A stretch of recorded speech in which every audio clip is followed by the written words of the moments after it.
It's Friday night! Who's ready for a good old time? Start over. It's Friday night. I don't care. I think you're off a little bit on your timing because last time I was standing in front of the camera. Now I'm going hats off tonight because it's a good night. Hey, hopefully you're having a good Friday. This is Friday Night Live and we're going to have a good time tonight. I'm going to paint 2 paintings again tonight and you have the chance to win both of them because both of them are going to be up for your winning text number, okay? So I'm going to be painting. I hope that you guys are doing awesome. I'm going to show you what I'm going to be using. Basically, if you haven't been here before, I use a very simple palette. White, cadmium yellow, cadmium orange, quinacridone red, ultramarine blue, black, and this is a gray called Vancouver gray. It's basically a neutral gray. I'll show you my palette. I paint on a Masterson Stay Wet palette.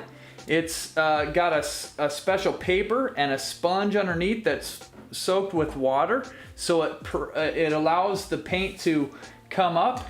And I use my favorite brushes, which are Princeton Catalyst brushes. I love them and super happy. Now here's the deal: you can always check the little scrolling text to see what you need to do, but you want to text the word win to my phone number, which is 855-588-4278, which I'll show you. I'm going to show you because I was trying to explain this last time, but it actually spells love for art. See that? It's kind of cool. But here we go. Let's get started. We got this really great scene here, which we're going to be painting. And this is...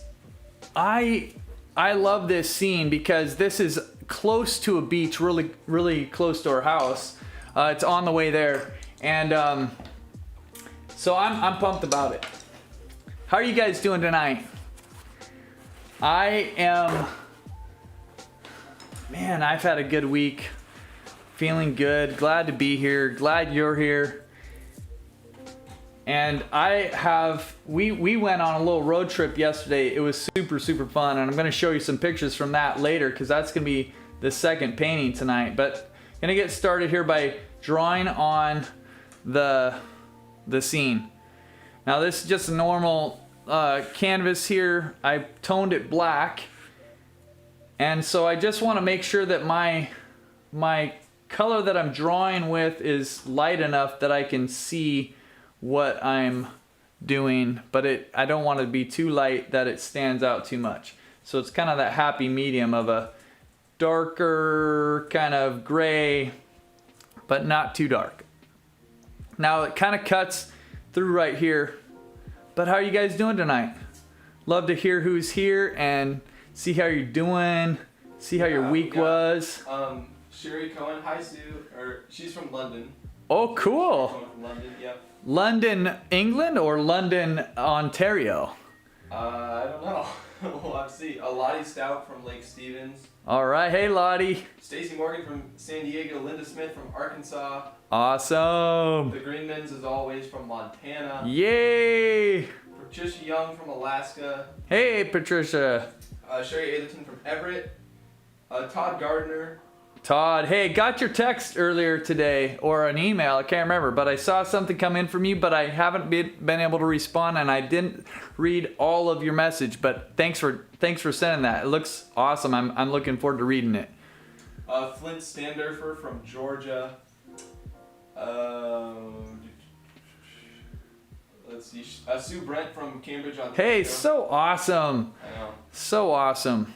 Patricia from Atlantic City, Allison from Mississippi. Awesome. Betsy from Arlington, Rebecca Long from Alabama.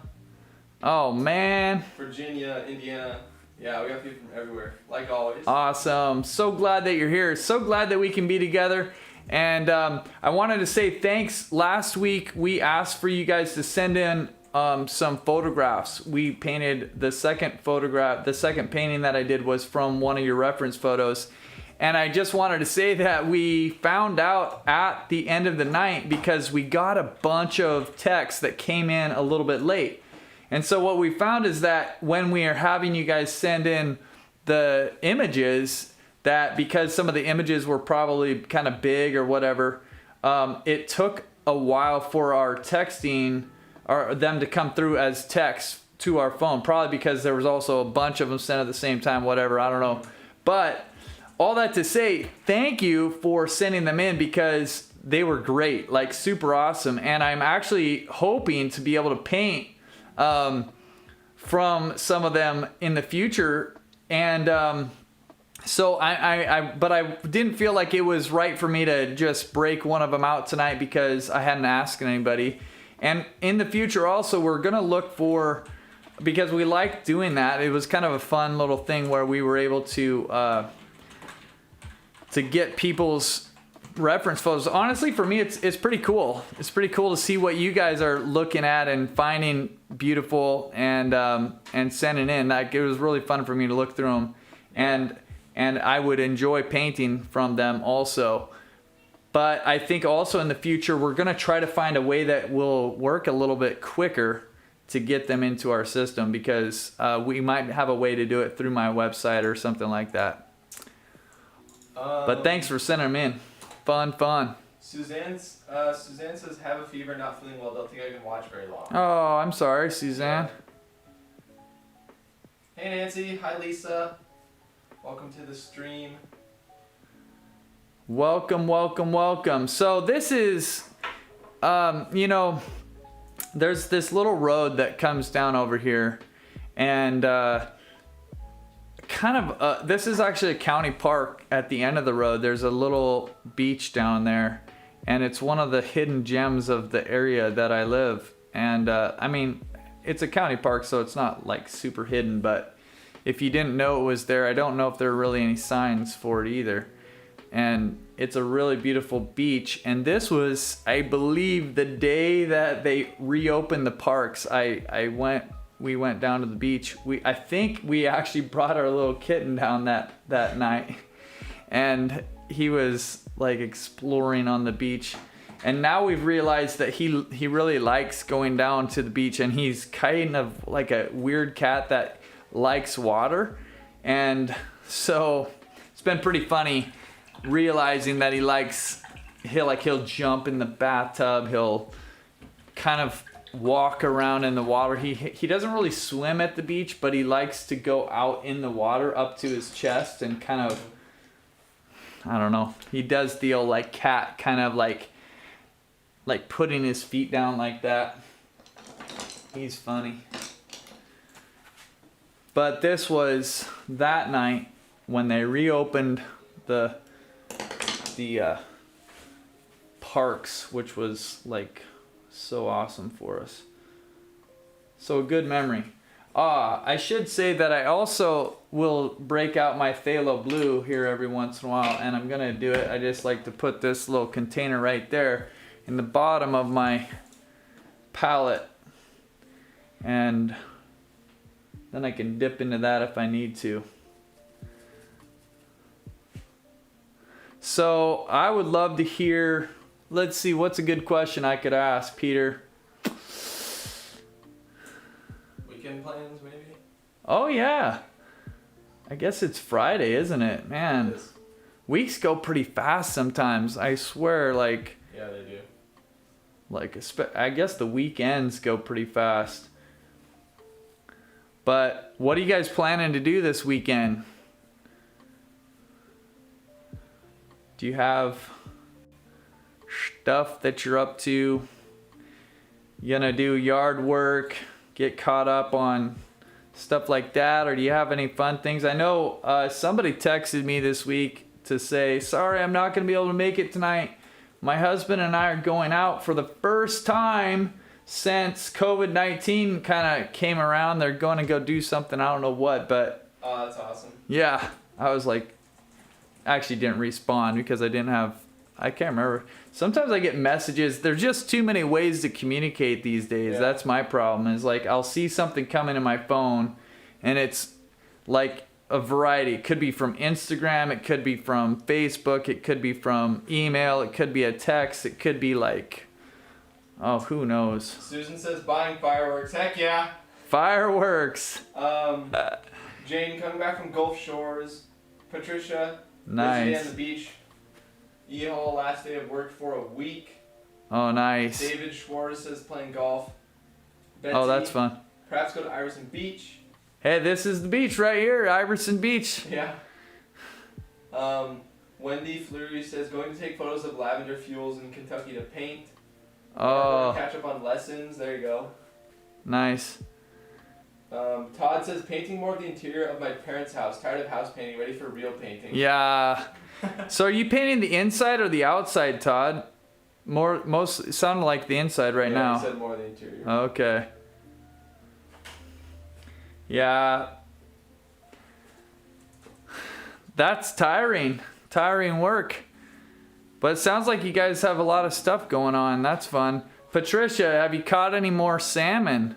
I think, didn't she say last week that she'd caught a salmon? Yeah.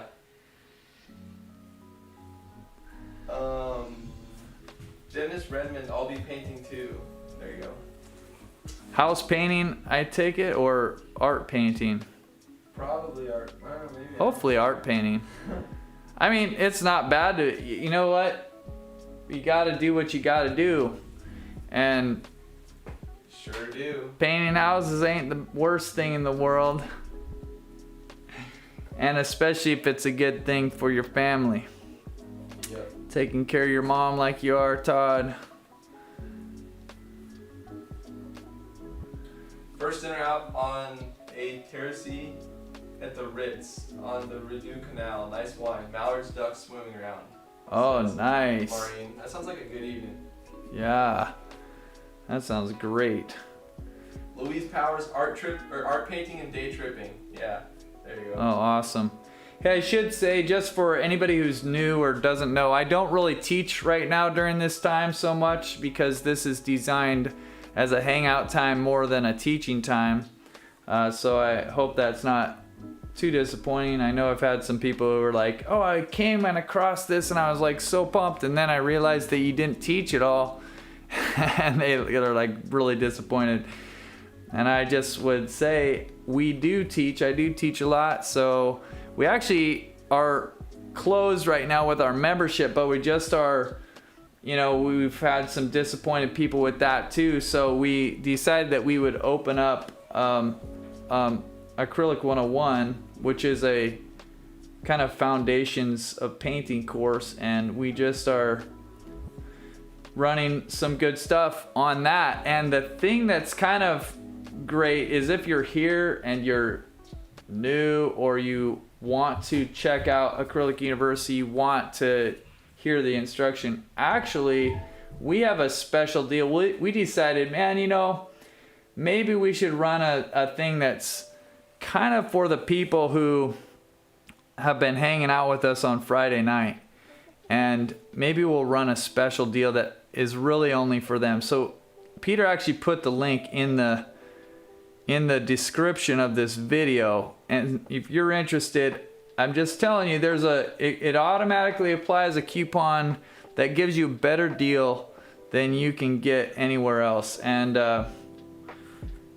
Acrylic 101 is a great foundational course for painting. It walks through like the whole process that I use all the time, gives you kind of the framework for how you can think about painting. It breaks things down into stages for you and gives you a process for approaching art that is very applicable to any kind of style or subject matter that you want to work with, because it's really just thinking about design and how you can organize your thoughts around, you know, what you're gonna do. So anyways, super awesome course, and the link is in the description. Laura Azeltine says, I'm in a funk with painting right now. It's hard. Yeah, that happens, doesn't it? Anybody else feel like that? I know that sometimes it just feels like we get stuck. We're like in a rut, just like other parts of life can feel like that. But what's going on? What's the deal, Laura? Do you feel like you just don't feel motivated, or you feel like when you are painting you're not having fun, or you're not inspired, or you painted a few times and they didn't turn out the way that you wanted and that got you discouraged? What's the deal? What's going on? Sherry says the same thing. She says, yep, me too. It's hard work and I don't see improvement. Yeah. It is hard work, that's for sure.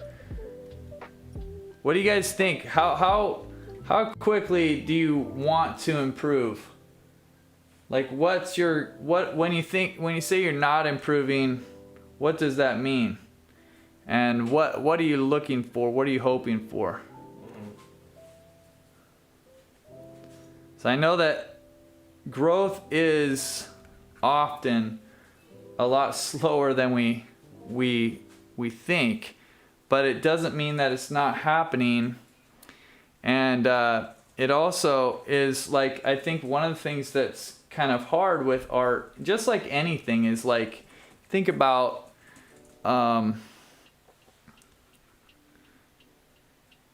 sports, I don't know, so many things where you're trying to get better at something, but like I remember playing basketball and our coach saying, like, he forced us to do like these really boring, what they call fundamentals. Like, you have to work on the fundamentals of what you're doing before I'm gonna let you, go shoot the 3-pointer or whatever, like we would think would be fun.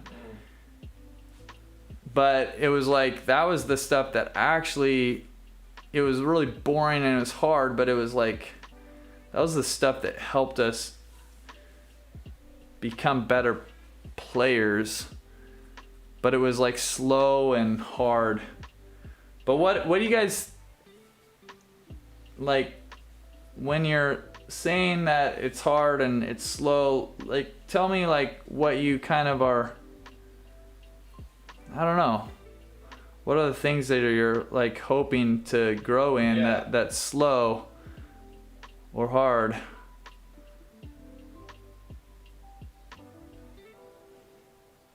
Patricia says, yes, I'm in the same boat. I've been painting but feel like I've gone backwards, a stalemate. I get that. I get creative ruts. So when you feel that, what do you do? That's like, I'm wondering, because I know that the temptation for me sometimes when things get hard is that I like kind of give up, or I slow down, or I don't keep trying as hard, and I just feel like, well, it's not really working anyways. I'm just gonna kind of, maybe I'll stop working at this. Is that a temptation for you guys, or do you guys just power through it, or what? Laura clarified a little bit. She says, I tried to tackle a rose 3 times and I'm having a hard time with painting the bright red in a strawberry. Okay, so that sounded like two maybe separate things. 2 separate paintings. 2 separate paintings, okay. So maybe that second one sounded like hard time mixing a color, right? And the first one was maybe, you didn't say exactly what it was, but it was about painting roses or a rose several times and feeling like none of them kind of worked out.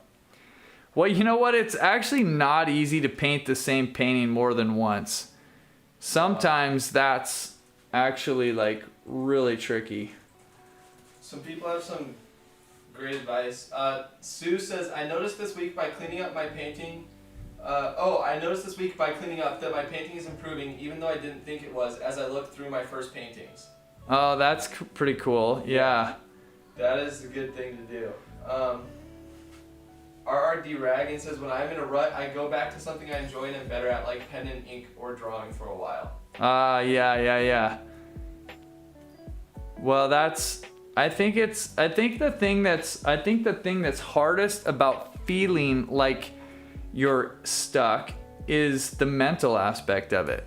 Is just like feeling like, man, I have to like try this again, or do I really feel like, You know, if we have this idea of success versus failure, then I think we're kind of setting ourselves up for a harder time than it needs to be, because it's a mental thing.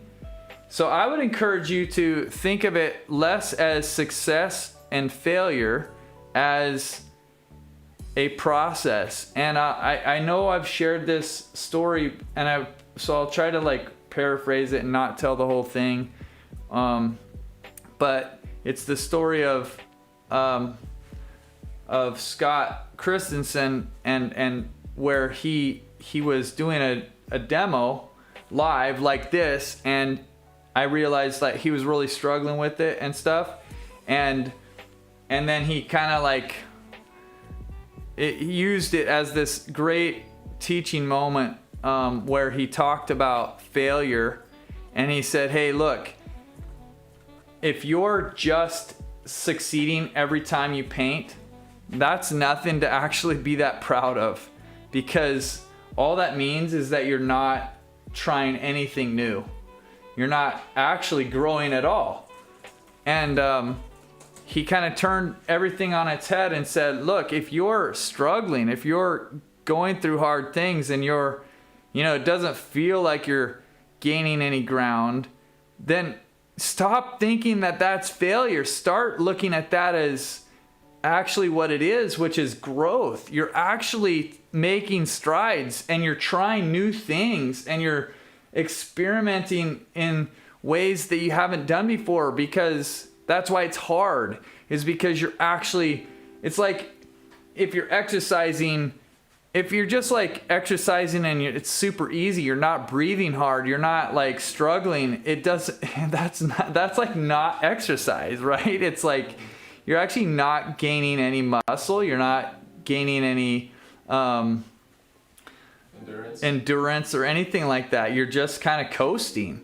So I think that for a lot of us, we take that the wrong way, and we think, oh man, I'm having such a hard time. But that hard time is actually what shows that we're growing. It shows that we're trying new things. It shows that you're not just sitting doing the same old thing that you know how to do. Even though, like you said, I think Rachel, you said like I go back and I do things that I'm really comfortable with. I mean, there's nothing wrong with that. But if that's all that you do, then it means that you're really not trying new things. You're really not, maybe growing. You're just going and doing you're basically like a production worker, Like, what's the difference between an artist and somebody who, works on an assembly line? I mean, mostly it's that we're producing things, right? Just like an assembly line worker. But the difference would be that you're putting your heart into what you're doing. You're more of you is going into what you're doing. It's not a I do the same exact thing over and over again. This is a unique piece of art every time, and because of that, it makes it hard. It's not I'm screwing on this one cap to this one fitting to this one piece of whatever, and every time it's the exact same. So I take this, man, as I'm talking about, I'm just thinking, I hope that you guys who were discouraged are like, turn that totally on its head and feel really encouraged, because your struggles are actually showing that you are growing and that you are trying new things. I just think that's awesome. Laura Hazeltine says, somebody did say they wanted to buy one of my paintings. Not sure if I'm ready to give it up. It's hard to think of selling something that was so difficult. Oh man, that's where we're different. I never have a problem selling a painting. Guaranteed, man. I mean, there have been a couple times when I was like, that painting was really cool, I like it a lot, I'm gonna raise the price on that or something like that, just because I don't really want to sell it, but that's pretty rare for me. But I get it, Laura. It feels probably like like, yeah, like you poured yourself into it, you struggled through different things that were hard, but like, how can that be that somebody's looking at your work? Like, that's pretty cool, isn't it? Somebody's looking at your painting and saying, I want to give you money for that. Like, that's not the sign that you're doing a good job. You know, because that doesn't always happen, and you can still be doing a really awesome job with what you're doing. But that is a pretty cool thing when somebody's willing to pay you money for something that you did. For sure. Sherry says, okay, I feel better now. Thanks, Jed. Well, I'm glad, and I don't say those things lightly at all. Like, I believe it with all my heart that that's the real stuff. And it's hard to remember it though, like when it feels like a struggle. But that's why I don't know if you know my story very much, but I grew up with a family of artists, and so my dad and my mom are both artists, and but that didn't mean that it was easy for me. It meant that it was encouraged. And so like I felt like my life has been one of a lot of encouragement. And so I recognize how important that is for all of us in our creative journey. And we need it. Like, that's just part of our makeup, is that we often need people to come along and show us the good things that are going on. Yeah. RRD Ragan says artists love to torture themselves. That's the truth. And then Bev says, and then ... you cut off your ear. Yeah, exactly. Yeah, you gotta wonder kind of sometimes, like, what are the different things that have gone on inside of artists' brains, you know? Like, I think it's also really helpful to know from really accomplished artists, people that you look up to and that you think, oh man, like, painting must just be easy for them. And then you actually talk to people and you realize, no, like, every artist struggles. Every artist has a hard time. Every artist has bad days and finds certain things to be really difficult for them. And you realize, oh, like, we're not like vastly different, you know? Yeah. We're all kind of fighting the same fight. Yep. Patricia asks, so how do you put a price on your work, Jed? I once asked another artist friend and she was offended that I asked. Oh, I'm so offended that you asked right now, Patricia. I'm just joking.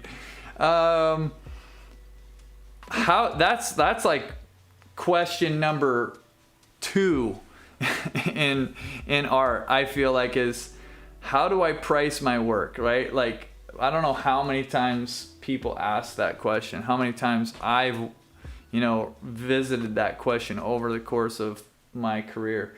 But it's like, I think that we actually are working. I've got a really good friend, Justin, we had him on a while ago, and he's got a really kind of unique system of like figuring out pricing and stuff like that.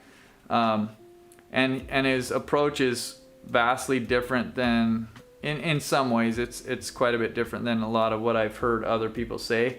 And we're actually working with him to kind of see if he can develop, because he's got like all this work done on, and it's all on this kind of thing, like the business side of art and how to price your work and how to evaluate things and all that kind of stuff. And so we're hoping to get him to do a course, an actual full-blown course with us,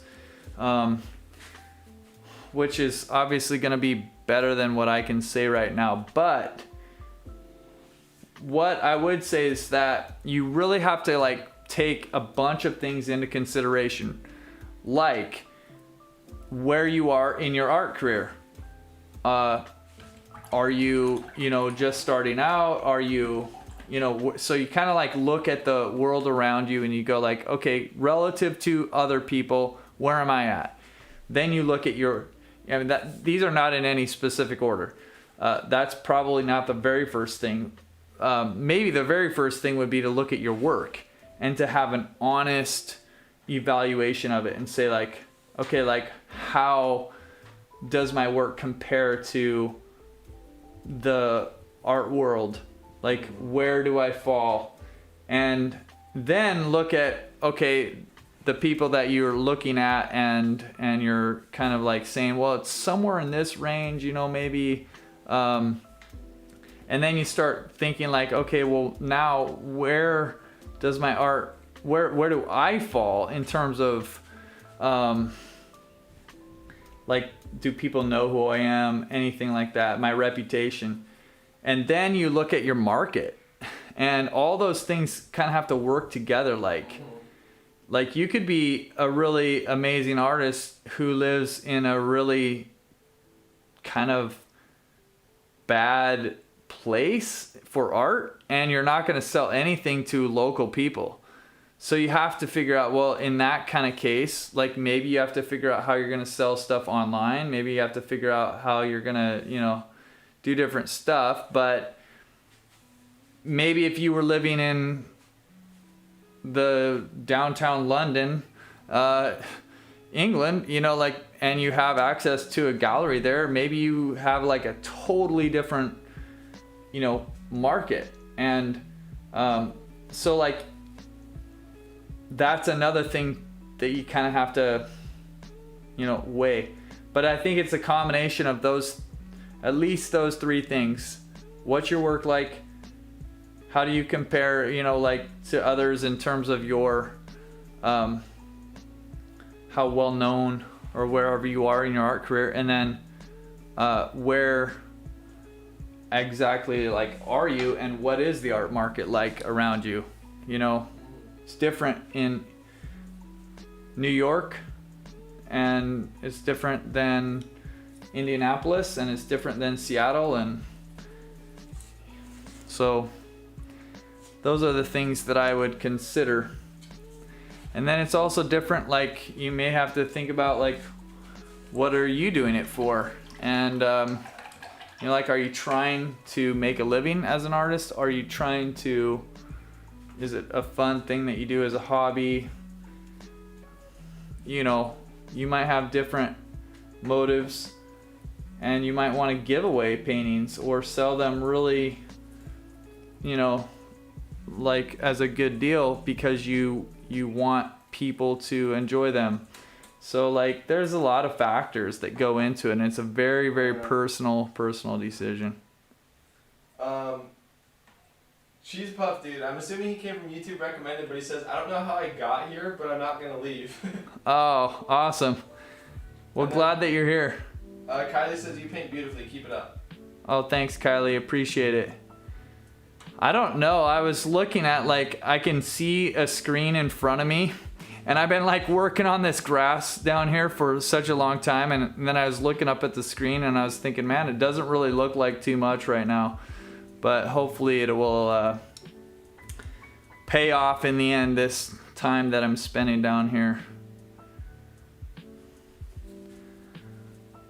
You know, the biggest thing that I would say for those who are really interested in like pursuing a career in art, or want to like try to sell their work, you know, like even if it's just for fun or a hobby or something like that, is, and really this is the same for everybody. I mean, if you're interested in that, you could be a total beginner, or you could be like you've been painting for a long time and now you're thinking about it seriously because you know you really have gotten pretty good or something like that. But I think that the biggest thing I would ever encourage somebody who's wanting to do that is just to paint like there's no tomorrow. Yep. Paint and paint and paint, and get hours and days and years under your belt. Like why does it have to take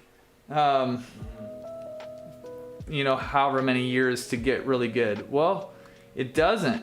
What it takes is it takes hours, it takes time, it takes an investment. For instance, I remember when I was learning how to play the guitar. I was in college, and I'd been playing for a few years, and then I met this guy. He was younger than me, and he'd only been playing for like, I don't remember how long he'd been playing at the time. It was like a year. And I'd been playing for like 5 years or something like that. And I remember meeting this guy, and we played together, and I'm like, how did he get so good so fast? Like, he was better than me, and I'd been playing 5 times as long as him. And I realized it was just because he played all the time. Like, he never put down his guitar. He just kept practicing and working at it. Yeah. And I was kind of like well, I'll play if I like, I have something on my mind, or whatever. Yeah. But that's how he got so dang good. And it's the same thing with art, right? Ain't that right, Peter? Yes. Now Peter's here. We had a good time yesterday. I'm super excited to show you guys the pictures that we have from the. Why are you saying that, bro? I don't know. It might be a picture of me asleep. Oh man, I wouldn't do that, would I? Anyways, we had a good day yesterday. We went up. I'm not even gonna tell you where we went because I'm just gonna leave that as a little surprise. But it's a local place, and the funny thing is that I'd never been there. I'd had people recommend going there like quite a few times to me, but I never actually made it. The funny thing is, this is the really kind of hilarious part of it. We didn't even make it yesterday. I thought we got to our destination, but we didn't actually get there. We got really, really close, and we got fooled into thinking that we were there. But I'm gonna have to tell you the rest of it a little later when we get into the second painting, because it was a fun day and good times, really good times, and beautiful scenery. And that's what I'm going to paint the second hour. But Our RD Wagon says there's no substitute for paint miles. Yep. Quote. That's the whole thing right there, isn't it? Yes, people call it that. You got to get your miles underneath you. Totally the case. I don't know. I guess I am putting in this truck over here. I don't know why. Well, I'm gonna take that little truck out, and I'm gonna turn it into something that's a little bit different behind it. I'm gonna make it a building, because there's also a building back here. So let's do that.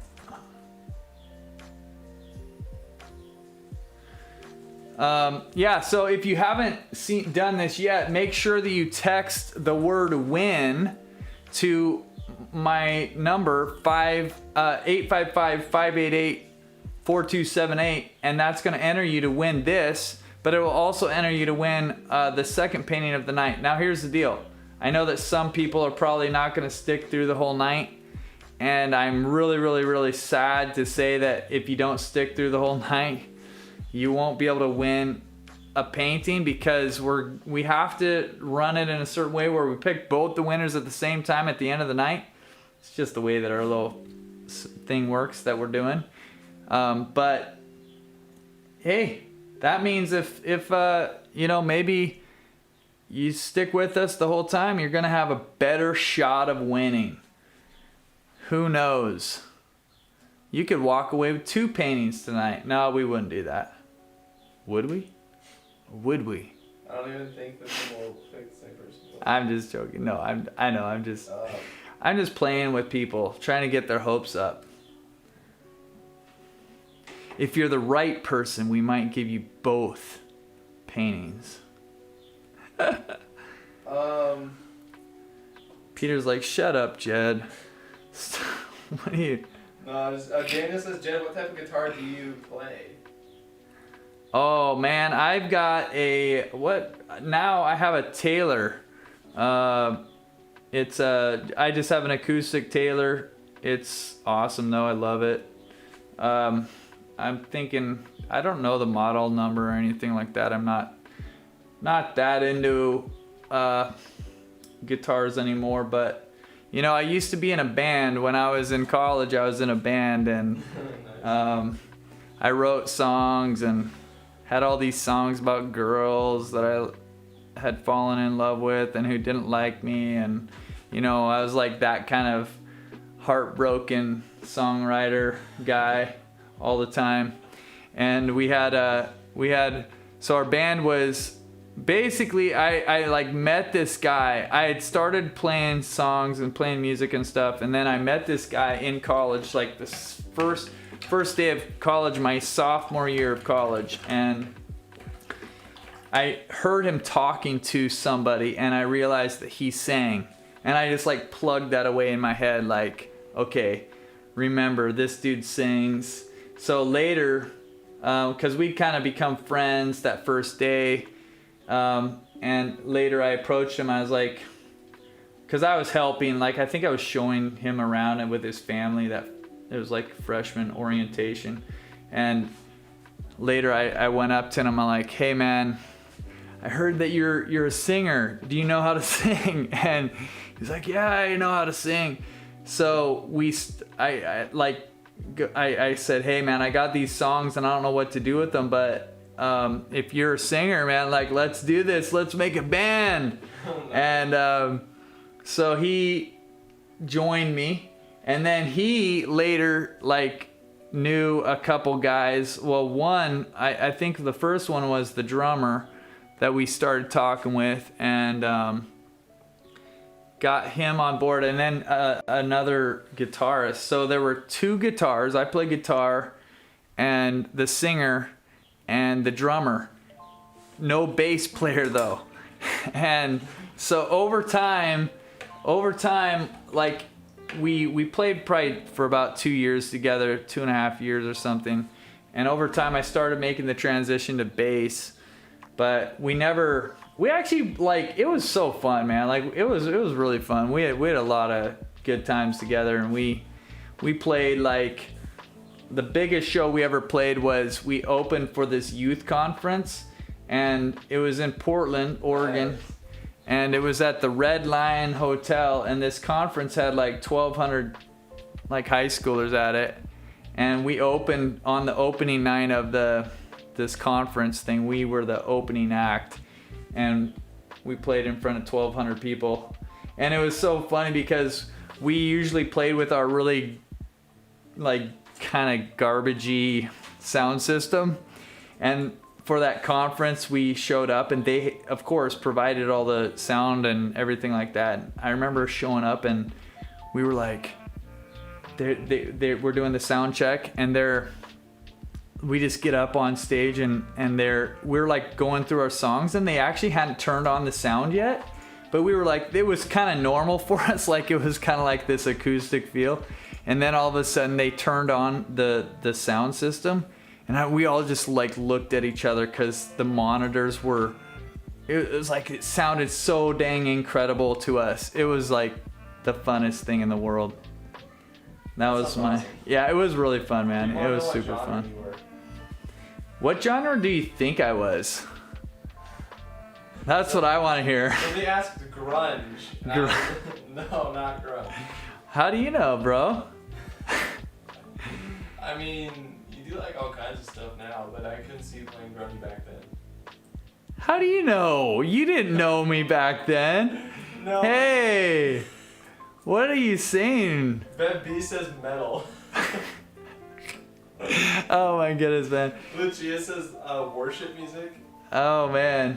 So we've got the whole gamut across, like, from like Christian worship music to heavy metal, grunge, rap. Did somebody say rap? No, nobody said rap. Oh dang, man, come on. Why wouldn't somebody say rap? Because honestly, like, if I could choose one, I probably would I probably like rap more now than I did then, actually, though. Jed's alter ego is somewhat of a rapper. Oh man, no. So what it was I kind of already gave it away, because I kind of said something about acoustic We were like, let's see, it was kind of like folky acoustic rock. That's the best that I can describe it as, like influenced by like maybe Bruce Springsteen, U2, I don't know, like all sorts of different stuff, but like we never really had an electric guitar. It was always like acoustic. So I don't know. I'm trying to think of another band that maybe it would have sounded like I don't know, man. Like if I name a popular band, you'll get the wrong impression, you know. But it was fun. You know what would be really funny, dude, sometime? Because I have some recorded songs. Yeah, people are saying, is there a video of your band? We need to see Oh it. my goodness, that would be so funny. Oh my goodness, I could maybe find an old, I know my friend, his dad did record a couple concerts. They were embarrassing, man. Like, so embarrassing because we like played in front of our college. It was just so funny because we were just like clueless, like didn't know like how to have a stage presence at all. I remember I took it wasn't even a stage, it was like the corner of the cafeteria. The very, very, very first concert that we played was like I was like sitting in the corner, and I just like, so the four of us, we come on, people are like, yeah. We get up to the front and like we all like put on our instruments or whatever, and we like sit down. And like we like spend the whole night like I'm sitting on a stool, the singer's sitting on a stool. We look back at that, we're like, what were we doing, man? Like, You gotta move. I know, so funny. Beth, But no, you go ahead. Beth says, what was the band name? Oh, the band name was Pilgrim. Oh, Pilgrim. That's right. Yeah. Cause then ever after that, I have had like all these businesses. Like I had a painting business in Vancouver, BC, where I painted houses, and that was called Pilgrim Painting, and it said the journey to a beautiful home.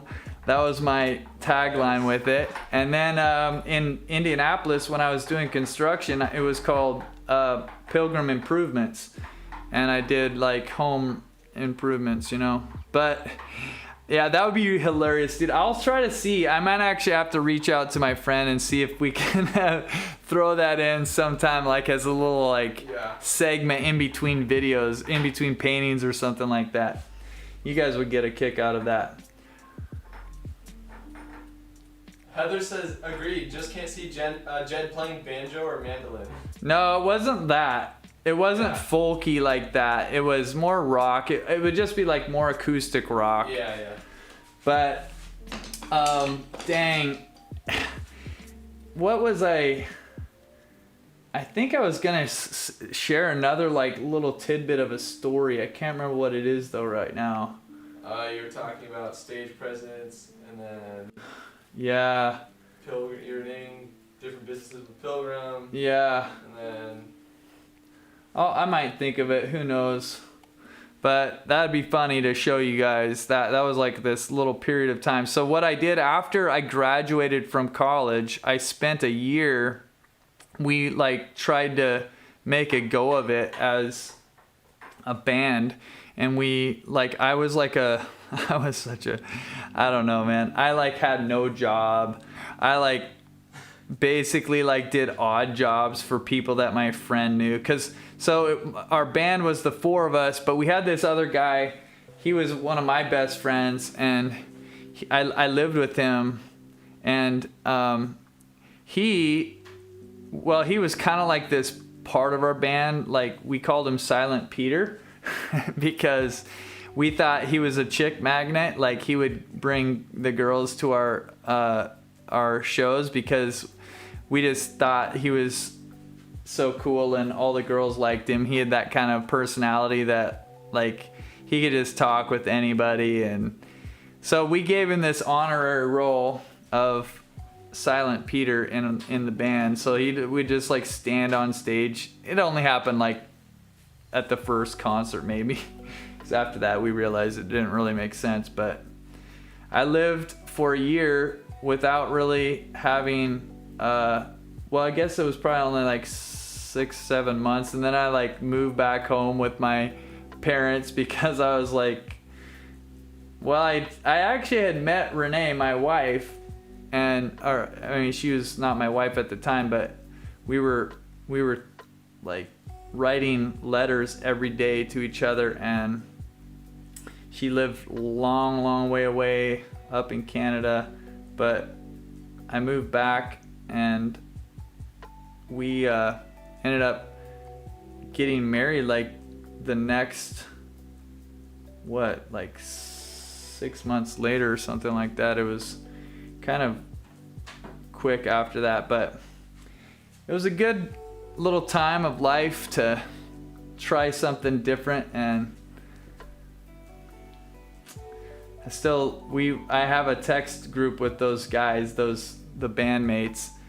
They're really awesome guys and still really good friends. Oh, that's cool. Yeah. Somebody asked if you guys are still friends. Yeah, we are, totally. Like, I don't think that the four of us have been together probably since the last concert we played, which is really crazy. But one of them lives in Pennsylvania now, and the other two live in Oregon, because that was where we went to school and met each other, was down in Oregon. So, but pretty crazy, man, like how life kind of goes different directions for different people. And yeah. But fun times. So, working our way back, we've got this really like silver mountain back here, kind of back up into the clouds. It just kind of gets lost. So I'm really trying to like play with this part of the painting that has so much really subtle nuance in it. But it's gonna be tricky because I'm gonna have to like. Heather says time for a reunion. Yeah, wouldn't that be funny, man? We've talked about it so many times over the years. It'd be really funny. I mean, because if we did get together, it wouldn't matter. Like, if we were getting together, we would want to play together. Like, there'd be no, okay, well, let's just hang out. We would totally be wanting to try to play, and it would probably be like a disaster. The only one of us who really probably has gotten better is the singer. Because when we were in the band, he had started playing guitar more, and that was what allowed me to move to bass, was that he had started playing guitar, and I was then like moving to bass and everything. But he still plays, like he works at a church and he plays music all the time, and so that's why he's probably better than he was. The rest of us are all probably like much worse than we were. And I hesitate to think that it would be like what it would be like. It would probably be really frustrating for the guy who's still getting better. Okay, so let's see. Now I need to mix up a color this is where this gets pretty tricky here. It's got to be lighter than this. Let's see if this is light enough.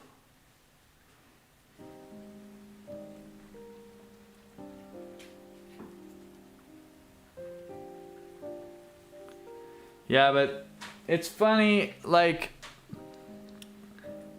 if that had worked out, because we were actually going to move to Seattle and play together there. Oh, that would have been cool. Yeah, but at the last minute, like, two of the guys kind of got cold feet on the whole idea, and so it never happened. But then, it wasn't that much longer after that I was engaged and we got married. And the problem was that we got stuck in Canada. And so if we had been trying to make a go of it in Seattle, it would have been like they were down in Seattle and I would have been stuck in Canada. So that wouldn't have really worked. Why were you stuck in Canada? Because Renee, my wife, the criminal, couldn't get down across the border. I'm just joking about the criminal part, but the United States government wouldn't let her down the border. Looked at her not as a visitor anymore, but as an intending immigrant. So she was stuck. And Canada let me live in Canada. So that was why we ended up living up there. But the US was like, she ain't coming down. So we were really, really thankful for Canada having a little bit more of a relaxed kind of view on it. Like, they didn't let me just live there and work, but they at least let me live there as a visitor. So that was nice. So I still had to drive across the border. Yeah, we've got pretty interesting first couple years of marriage where we were gonna live in Washington and have a normal honeymoon and everything like that, and we ended up never going on our honeymoon because Renee just couldn't enter the States at all. And we changed our plans, eventually lived in Canada for 10 years, and that's how come I am a Canadian citizen. Tried and true. I think I told that story a little bit before because I think I remember telling people that I had to swear allegiance to the Queen. Yep.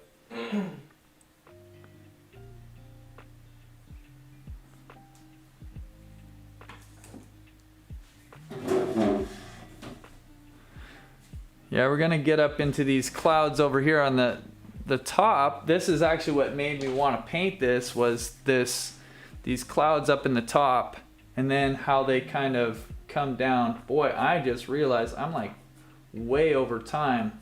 Been blabbing, not keeping track of the time.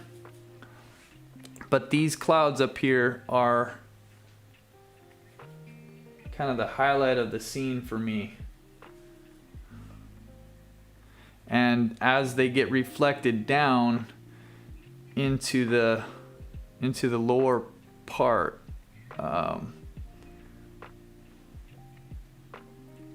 into that water, that's like what really drew me to paint this. So now it's kind of figuring out, how do we make this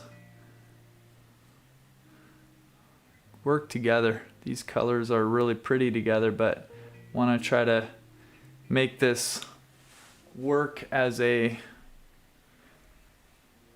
kind of viable scene.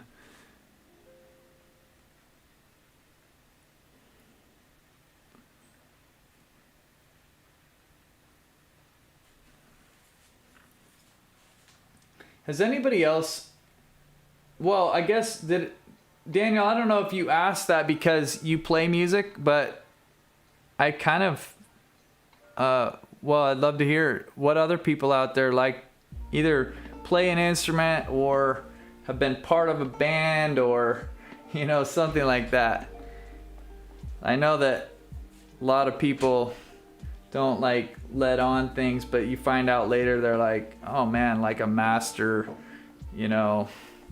accomplished musician.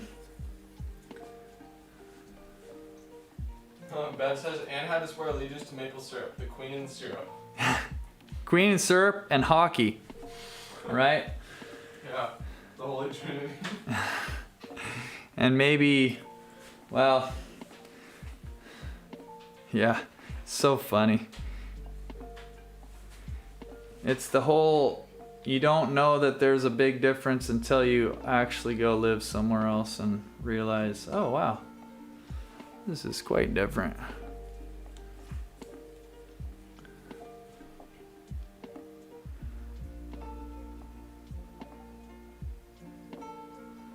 Do do do do do do do do. Peter, did you know I'm falling behind so bad in my painting? Like, look at the time, man. I I did. Sheesh. Doesn't bother me any. Allison says, love music. Can't carry a tune in a bucket. Yeah. Same. Oh, man. Yeah, it's funny how that is. Our daughter really loves music too, and for a while I was like, oh no, she can't. Like she would sing and I there was a time when I really thought, I don't know if she's gonna be able to carry a tune, because she would just belt it out sometimes, but she'd be like way off. And sometimes she still belts it out, and I can tell that when she does belt it out, it kind of throws her tune off a little bit. But in general, she's kind of like really grabbed hold of the whole like carrying a tune and everything. But it's kind of weird how that works. Like, I don't know. I don't understand. Like, why is it easy for some people? I mean, I remember this girl that she had perfect pitch, and I don't know if you know what that is. I didn't know what it was when I met her, and when I was talking to her about it, she had to explain it to me. But it's basically like where you can hear a note and you know exactly what the note is, without any reference to anything, like no tuner or nothing like that. Like you can just go like, yeah, that's a B flat, that's a whatever. And I would try to trick her, because I would play my guitar and I'd like play a note, but I'd bend the string slightly or something like that, and she would totally still grab it. She'd be like, nope, that's a C sharp, but it's slightly out of tune to the, you know, like. That's insane. Yeah. Pat Bell says, I have played the piano since childhood. I can also play accordion, but there's not a lot of call for that. Oh, the accordion's so cool. My mom plays the accordion. Then she says, my claim to fame is a son who plays for a country musician in Nashville. Oh, cool. That's awesome. And then Maureen says, I played guitar in high school, then was injured in a huge car accident. In a coma, I forgot everything about music, but my gift of painting was never lost. Whoa. Are you serious? That's crazy. That's really crazy. Whoa, that's so weird. I'm sorry about that. I'm sorry about the accident, and I'm sorry that you forgot stuff that would have been really probably amazingly fun for you. It's weird how our brains work, isn't it? I'm glad that you remembered how to paint, though. Louise Powers says, can't sing at all, but could listen to music 24 hours a day. In church, I was a crow while others were canaries and bluebirds. Oh, that's funny. Yeah, I love listening to music. Like, I've been having to ask Peter recently for some new music, though, because I was like, I don't know, when was that? That was a little while ago when I was asking you for stuff, but I remember like feeling like I'd been listening to the same music for the last like 3 years. That's the way I work, though, is that I really get into some music, and it's usually through recommendations of people, and then I kind of go on a little discovery thing, you know, where you kind of keep finding more of their music. But then I go in droughts, and I just like listen to it. Well, because I like it so much, I listen to it for a long time, and I don't really get tired of it until probably well after other people would have. So this is a little different painting for me because it doesn't have a lot of direct sunlight, and usually my paintings are filled with, you know, kind of direct sunlight, and so it's a little bit of a challenge for me to not just to, it's just even to choose a subject like this is somewhat of a challenge. Like, in fact, I would say that it's a little bit like you guys were talking about earlier, how, you know, well, I kind of threw in a little bit about like when you're trying new things, it's challenging and that's good. Well, that's a little bit what it feels like for me right now, is like I don't usually paint this kind of scene. that doesn't have direct sunlight, it feels a little bit challenging for me. It feels a little bit like I don't know exactly how to, get some of the more subtle nuances. It's not as easy for me as more dynamic painting would be, but I'm glad to be doing it because I feel like I'll probably grow through this process more than if I had just done something that I was really comfortable with. And it's fun to do different things. So we'll get into this little ditch and try to keep it kind of, this color actually will be kind of cool. I'm gonna use a little bit of this. Get a little phthalo blue action.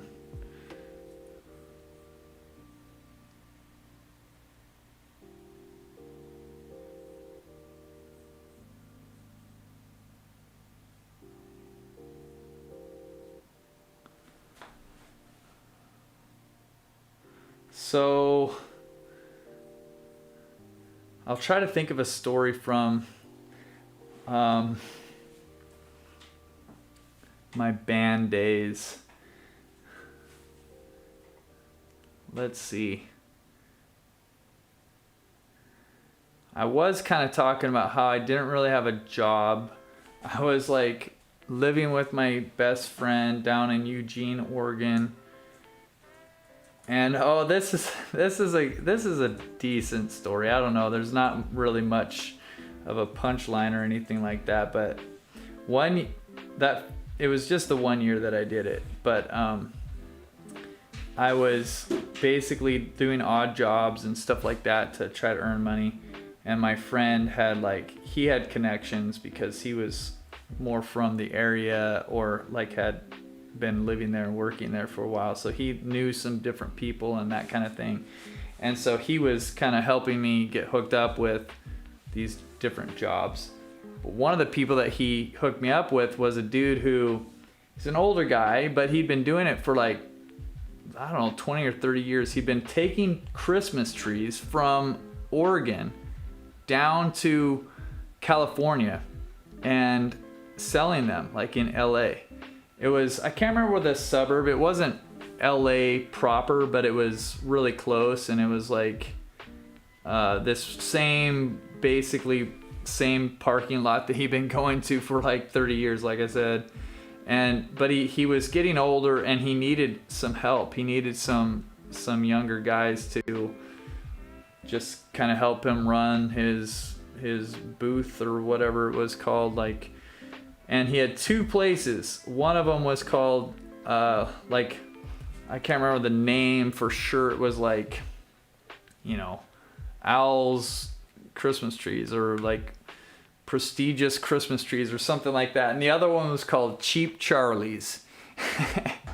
And so I actually ended up talking to my friend who was the drummer, and I got him a job to come down too. Because the guy said he needed somebody else to come, and I'm like, man, you should come with us. And so we drove down 18 hours down to LA, however long, 14 hours, something like that. And we show up, and my friend's in charge of the fancy kind of shows. The guy kind of knew, man. My friend was the guy that he worked at a bank. I called him NASDAQ because he was kind of that business guy. He always was thinking about that kind of stuff. And I was just the dude who, didn't have a job and anything like that. But so he put my friend in charge of the prestigious Christmas tree place, and he put me in charge of Cheap Charlie's. And it was so funny, man. We went, I don't know, just such a good time. We slept in this little trailer thing, and we would eat canned chili and stuff like that every night, and we deliver Christmas trees to people, and oh, so many funny good times like you can have, you know, as a 22-year-old kid or whatever I was at the time. Maybe I was 23 then. So funny though. Okay, we're getting closer, guys. Closer. Need to put in a few little highlights.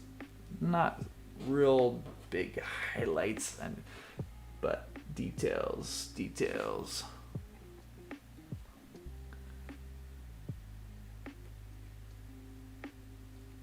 Somebody says howdy from San Diego, California. Howdy! Good to have you. Awesome. Real good to have you. I like San Diego. San Diego's a cool place.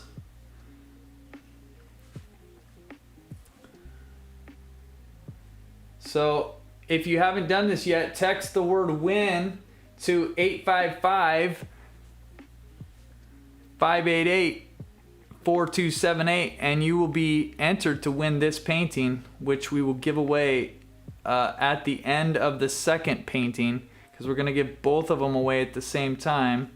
And but you only have to enter once, and you'll be entered for both of the paintings, because I'm going to try to finish this, and then I'm going to try to paint another one after this. But that second one might have to be like speed painto, lest we're up all night. What do you think, man? I wonder why this took me so dang long. I think it was because I was painting on this grass down here and just yapping away. That looks really good. Oh, thanks. It's like I said, I feel like it's a little bit of a struggle for me with it, because it doesn't have that direct sunlight. But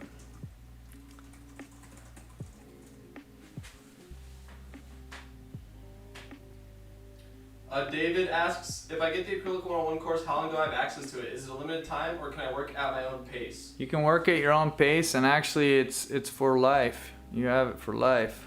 Yes, sir.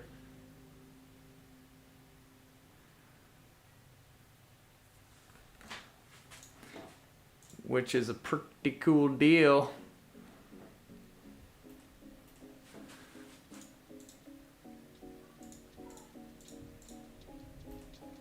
And you know, we only want people to pay for stuff when they really believe that it's worth it. That's why we have a 45-day money back guarantee. Like, if you buy it and you go through it and you're like, you know what, this totally wasn't worth it, well, you can just write us an email and we'll give you your money back. We don't even ask questions, but we believe so strongly that you will love it. We're not afraid of that kind of deal. You also get really cool stuff if you buy that. You get some pretty dang cool stuff. I didn't even mention, like, you get to be part of our community, which is like the best part of what we do. All these amazing people that we get to know and hang out with. Oops. Okay. I'm going to look at that. I've got this black thing up here in the sky because I never filled that in.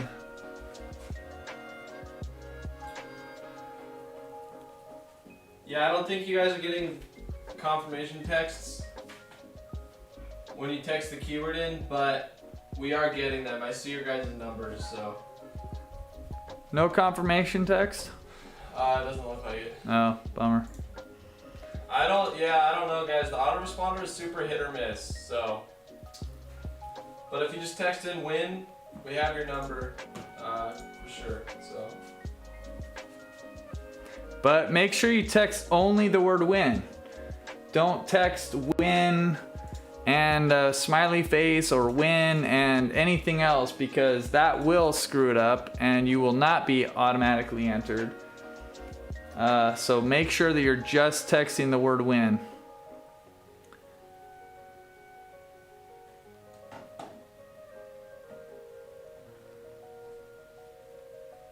Okay. Sweet. Well, I feel pretty good about this painting here. Gonna be wrapping it up here in about a minute, and then we'll move on to painting number 2. Yeah, and we're giving them both away at the end of the thing. So. Yep. What he says is true.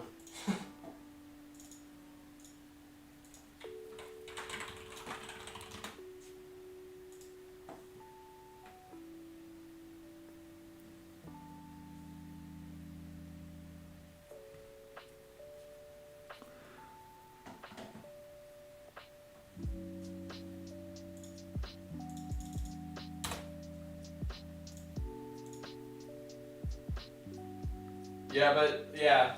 So no autoresponder, but I see you guys. Liz, I see your text.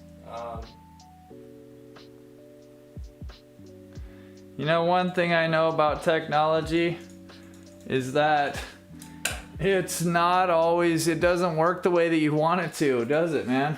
It's like we like are trying our hardest to get this to be like a really straightforward, simple thing, and every time there's some little hiccup, like the auto responder doesn't do its thing. But if Peter says that he can see your text in there, then that means it's working, and you'll be entered into the contest. So don't worry about an auto response. Okay, that's awesome. So if you want to win this painting, stick around and send in your text. Now I'm gonna jump into the second painting real quick, but I'm gonna show you a couple pictures because I promised that I was going to show you our day yesterday, which was a really fun day. And I'm gonna see if I can stick this thing down here, but I'll run you through our day, because we left here at about 8:30 and we drove to this little highway called Highway 9. It goes up towards, well, it's like runs north and south, and it's kind of in the country. So once we got off the main highway, I was really pumped up because we started seeing cool stuff. And there you can see the mountains. And we were cruising, and I started getting really excited because I had stopped and bought this double shot espresso thingy. And I was all jacked up on caffeine, and I'm just like, taking pictures. And then like my daughter's like points, she's sitting next to me, and she's like, look back there. And there's Peter, man. He's just out. Gone. Cold. So we kept cruising, and we see like all these beautiful things, and that was a good nap, mind you. We get up to this place that I'm like, it's Artist Point, and it turns out that we weren't actually at Artist Point, but this is Mount Shuckson up by Mount Baker, and it's beautiful. This lake, I can't remember what it's called, but there's like this, obviously like beautiful lake, but Artist Point is actually another 2 miles up the road, but they had the road closed, so we couldn't make it in our cars. But we were like so happy to be here. We thought it was Artist Point. So this is what I'm gonna paint this second painting right here. A scene from yesterday. And good times. We were up there though. I'm telling you, it was scary, that ride. It was kind of legit scary. I mean, probably mostly because Renee was driving, right? I wasn't that nervous. I thought you were making a big deal about it. No, I'm just joking too, for the most part. But like when you're a control freak like me, and you really like to drive, and you're not driving, then it's like you're, kind of, when you're a control freak, you want to have the wheel at all times. You want to be able to brake when it's time to brake. You want to be able to like move over. And like to me, there's like this sheer cliff like 500 feet to my right, and I'm on the passenger seat, and Renee's driving, and I was like, just hug the line, like get over the center line. It was fun though. So here we go. gonna jump right into this painting here, and I'm gonna talk, but I'm gonna be moving faster this time because I'm gonna make up some ground. So I'm gonna move this big tree over just a tad bit right into, I think this is a little bit more to the left, and we're gonna put it somewhere there. And then we've got these other dark trees that are right here.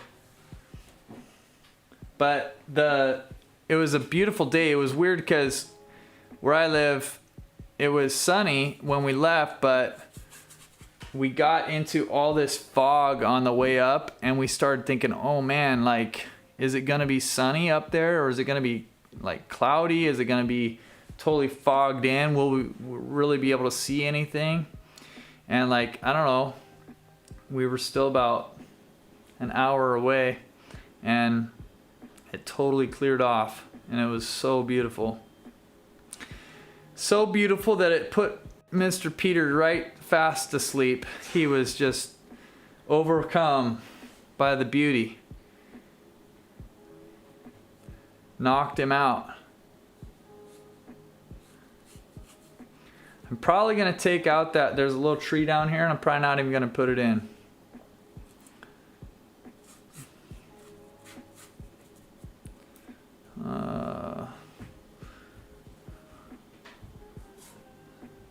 But I like this snow, this little patch of snow right here. I think it's going to be kind of a good thing to have. And I do a little bit of work on, I didn't do much work on this photograph. Like, I didn't do anything to the color or anything like that, but I did crop it a little bit to try to come up with a design that was compelling. So I'm just gonna shout out real quick. Arts by Janelle. It looks like she's our 1,000th subscriber. We hit 1,000. Oh, nice. All right. Hey, thanks, Arts by Janelle. Yeah, that makes me think. Thank you, everybody who's here. Thank you for being here. Thank you for subscribing, liking what we're doing. And if you do like what we're doing, if you enjoy these videos, this live session, then make sure you hit the like button on the video. It helps us because it helps us avoid, like, you know, some of the trolls that come around and like make bad comments and don't like things and whatever. Just kind of helps offset that with what we believe most people are pretty nice and think that it's pretty fun, like we do. So go ahead, subscribe, hit the like button on the video, and we'll be friends forever. That's awesome. We got 1,000. We got to 1,000 now. Yeah, we did. Nice. It's been fun to see the channel grow. We didn't do too much with YouTube. We've had the channel for a little while, but we weren't doing too much with it. But this has been the best way to have these community kind of nights, and it's been fun because we get to know new people through it too. Now I start with a black canvas, and there's different reasons for it. One is just the reason that I like painting on a dark canvas. Like, it's kind of backwards. It kind of makes me think backwards, and because I had a good time doing it a long time ago, it's kind of maintained its place in my heart as a fun way to paint. And so, like, that's one of the reasons I like to paint on a black canvas. But the other reason that I really like to paint on a black canvas is because I feel like it represents my life and how I was so kind of lost and confused, and I was struggling with addiction, and I didn't feel like I had any kind of reason for hope. Just like a black canvas is like empty and dark, and there's nothing really that you can even notice in it, right? It's just like almost like it's nothing.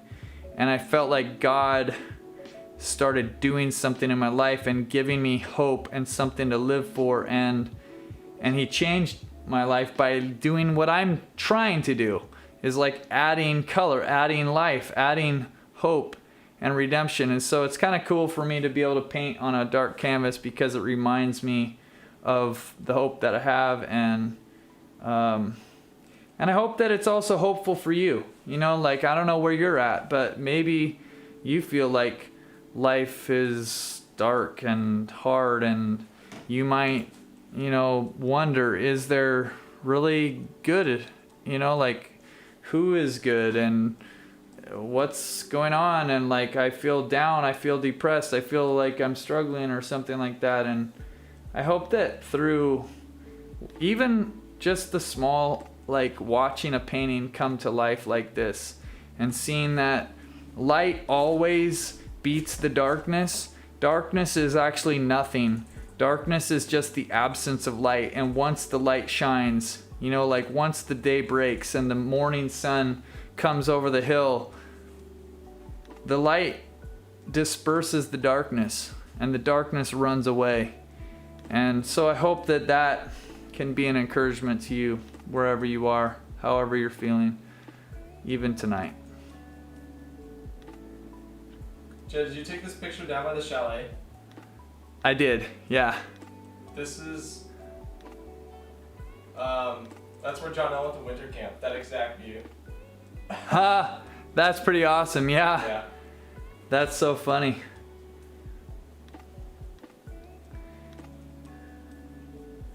Yep, it was, we stopped and there's a chalet, this really cool place that I'm sure if John L, you've stayed there, then you could inform me, but I was like, man, this would be such a cool place to stay. That's what I kept thinking. I could see in the window, like there was like places to eat and, you know, stuff like that. But I walked around it a little bit, but I knew we were supposed to be making our way to Artist Point. Again, the funny part that we never made it there. What was really funny is, like, so we spent that time, we walked around that little lake and saw all the reflections and all that stuff, and it was so beautiful. I mean, you can't blame me for thinking that we were there, right? I mean, that was incredibly beautiful. And there were no signs. There was nothing that told me, oh, this is Artist Point or isn't Artist Point. I just like thought, okay, cool. Like, there's benches and there's stuff built down by the water. But then when we ate our lunch, we were hanging out, and like we went up to this other parking lot and we walked over. There was this really crazy little bridge over this kind of river. It was like a little dam almost that went underneath this bridge, and we were hanging out there for a little while. It was really, really cool. We're leaving and we see all these people that are in the parking lot, and they're putting on their skis, and we're thinking, oh, I wonder where they're going. Like, I wonder where is everybody going? Because they were all like headed off somewhere. And anyway, this lady explained to us, oh yeah, 2 miles up there's this really cool place called Artist Point. And I was like, what do you mean? Like, isn't that Artist Point right back there? And she goes, oh no, that's whatever the name of it was. It was like Picture Lake or something like that. And we were going, oh man, that's funny. We didn't have the time to make the journey at that stage of our day, but it was pretty funny to realize that we'd been mistaken that whole time. But that's what makes like, now we have to go back, have another fun trip up there. So we got something really cool to look forward to.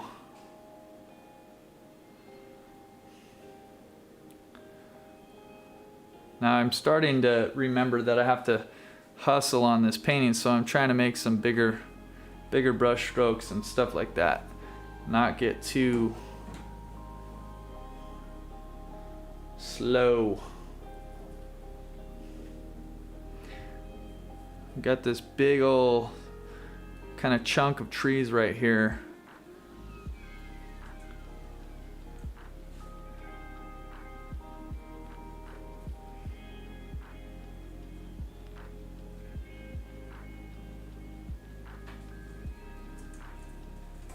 So, has anybody here who's with us besides John L. been here?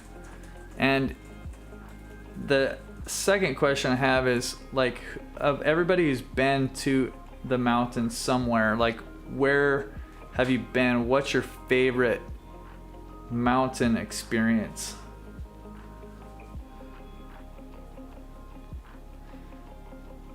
And maybe, like, this reminds me of talking last week with Todd about hiking and stuff like that.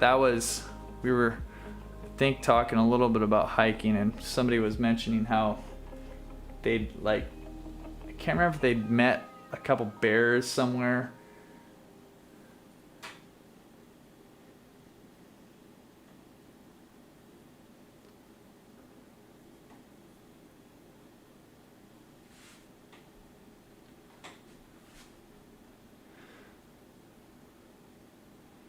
There's all these cool, I really like the, in fact, there's the shape of these trees right here. I like quite a bit. And the way that they kind of, how did you know that somebody was the 1,000th person, by the way, Peter? Because I checked it. Oh, really? Yeah. Oh, that's funny. But does it show you, like, the exact person that signed up, the last person or something? Is that how you knew? Yeah, basically. Oh, okay.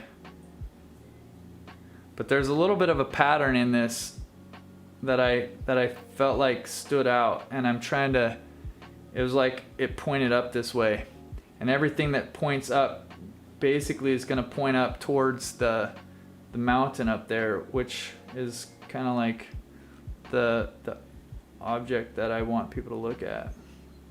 Dorina says, favorite mountain experience, 40-mile backpacking trip in 8 days when I was 7 years old. 2 families went and it was amazing. Oh yeah, I remember you mentioning something like that a long time ago, Dorina. That sounds so awesome.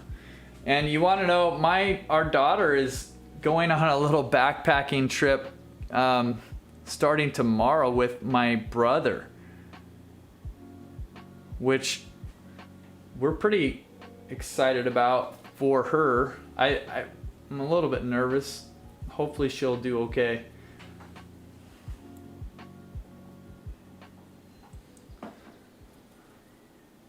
Guess we're not that far away though. So if she does have a little bit of a hard time, we'll be here.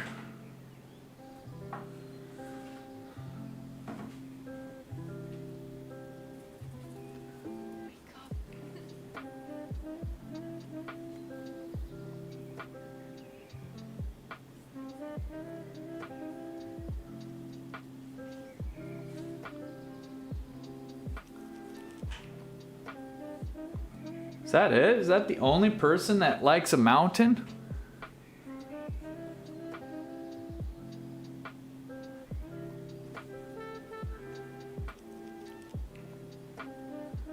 I love mountains. They're like so majestic to me. We have some good memories of hiking in the Rocky Mountains. We were there a couple years ago for a friend's wedding and had like this pretty incredible time hiking. I don't even know where we were exactly. It was really close to Vail, but I couldn't really tell you much about it because I think I just followed people around when I was there as they were driving. Nina says, I've done a lot of hiking in New Hampshire up in the Great White Mountain region. Absolutely amazing. Oh, that's cool.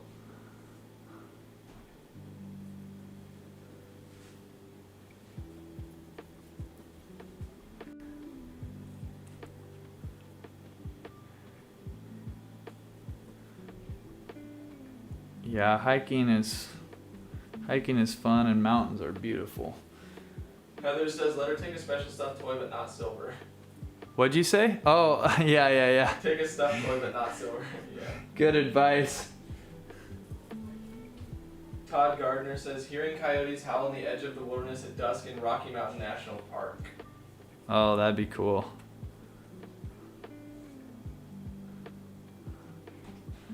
Yeah.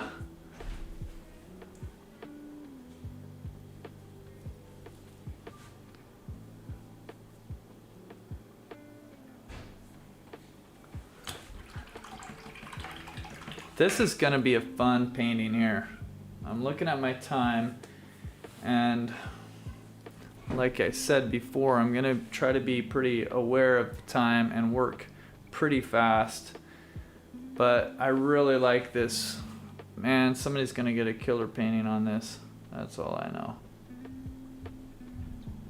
At least I hope. If things go according to my plan.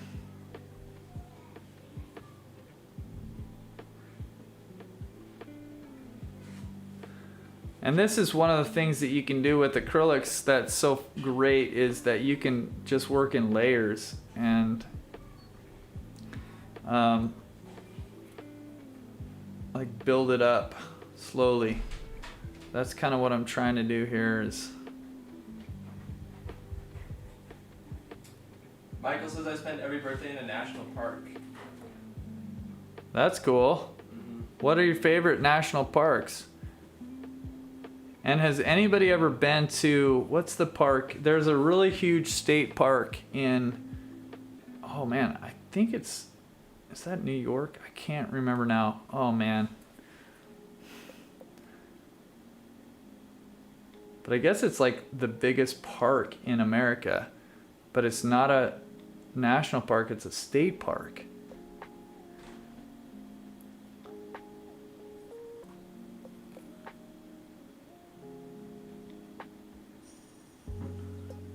Michael says winter in Yellowstone, and then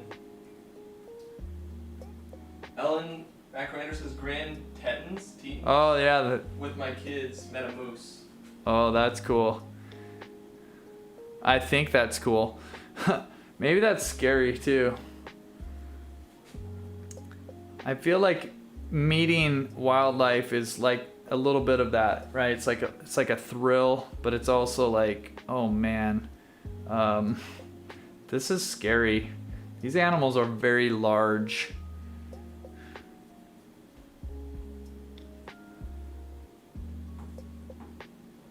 Teton. Yeah. Well, okay, yeah, that's I think that's, I'm trying to think of where that is. I honestly can't remember right now. I've never been there, but I think it's, sheesh. Teton National. I feel like that's Colorado, or maybe it's like Wyoming or something like that.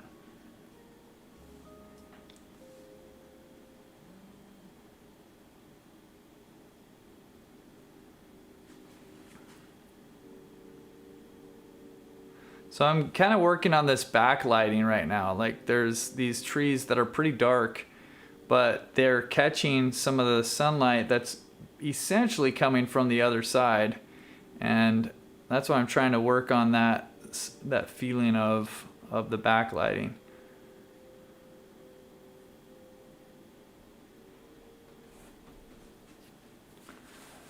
And again, a lot of the stuff that I'm doing now is mostly just like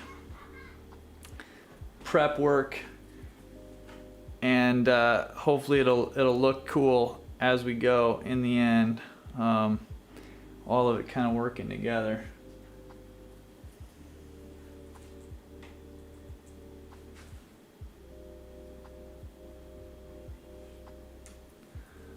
What was your favorite thing, Peter, about going up to this area yesterday? Like, what was your highlight? Flying the drone was pretty cool. Yeah. Taking pictures with Willow. Oh yeah. Yeah. Yeah. So Peter brought his drone and he flew that around, which was pretty awesome. Got some really cool shots. I haven't actually seen them, but just knowing where you were and kind of like what you guys were looking at through your lens. And then it was pretty cool because Willow had she has a little camera that I was letting her borrow, one of the ones that we use periodically for what we're doing, but she had that, and then she was holding my my camera for a while too, and I was taking a picture for these people that we met. They were visiting from somewhere, and they wanted, you know, their picture taken. They had a little baby boy, and so I took the picture. And it's funny because then last night I was looking at my phone or my camera and the pictures from my camera, and I saw these pictures of the same family. I'm like, how did these pictures get in here? I was using their phone, not my camera. And of course it was like from a lower perspective, lower vantage point. And Willow had been taking pictures of the family as I was taking pictures of them. She also was using my camera to take pictures of them. So pretty cool. She's kind of getting into photography a little bit, and she's got a pretty good eye for that stuff. You've seen, well, she took pictures of you, didn't she, Peter? Like, yeah, when you're skateboarding, that were really cool. Yeah. I showed her the camera a little bit. Yeah.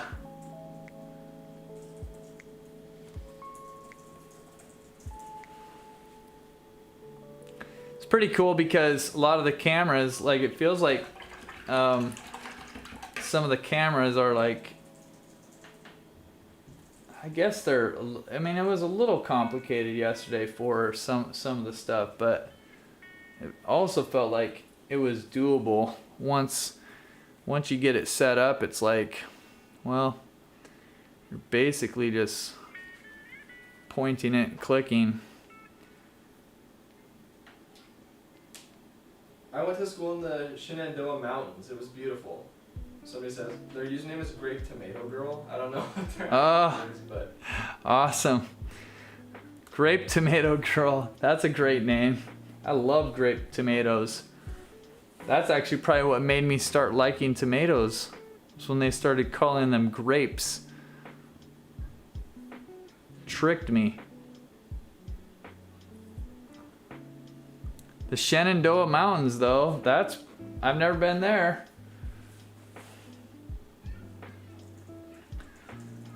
So if I had a lot of time, I'd work more on, I just said moron. Ha ha ha. Juvenile humor. Come on, Peter, give me a laugh. Give me a chuckle, bro. Sorry, I'm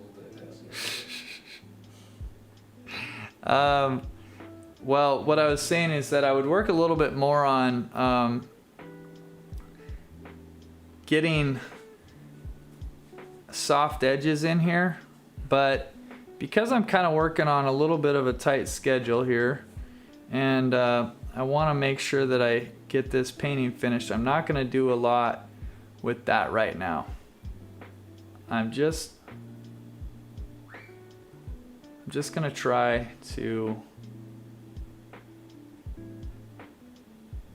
get the color, the value, that kind of stuff, and then we'll kind of go from there. And maybe I'll have a chance to soften some of the edges as we go, but if not, it'll just be what it is. Sue Brent says, I love to look at nature through a window or lens. Too many critters and bugs for me. Oh yeah.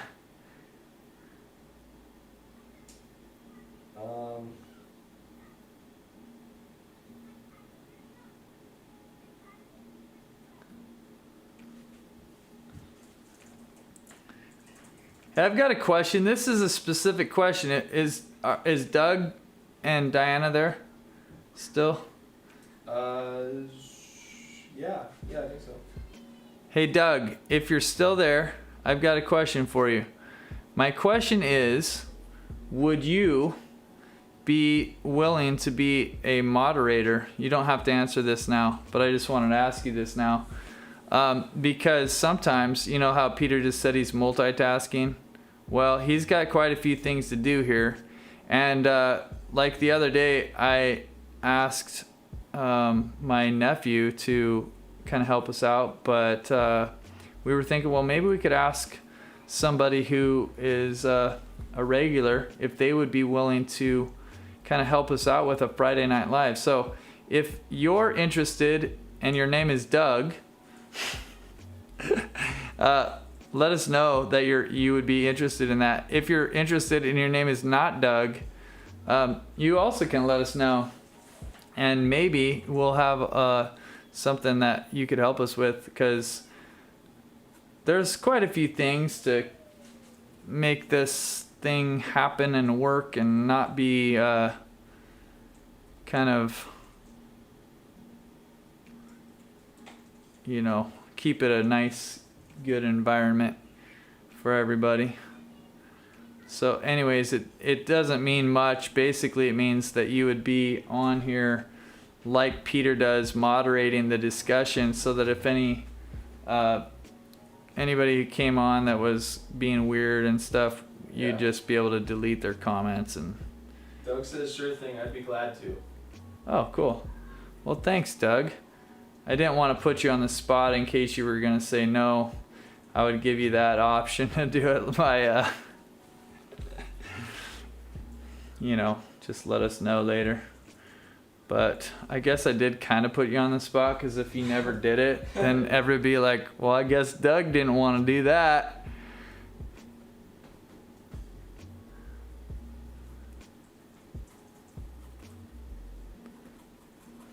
Okay.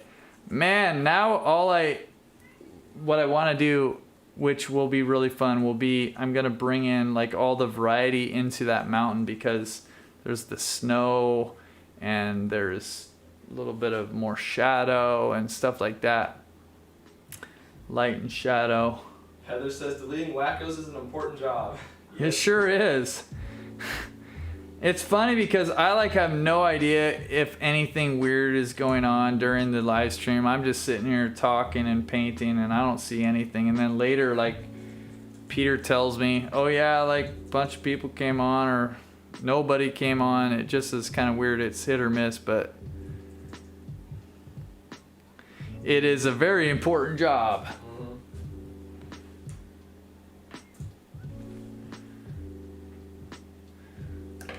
That we all kind of wish wasn't a job. Wouldn't it be kind of nice if we didn't have to do that, but whatever. Hey, it's a job. Heather says this seems like a calm week compared to last week. Yeah, it is, for sure. We had way more wackos last week. You never know. Carol Cho asks, what colors are you mixing to paint the mountain? The mountain was ultramarine blue and kind of some other colors that were down there.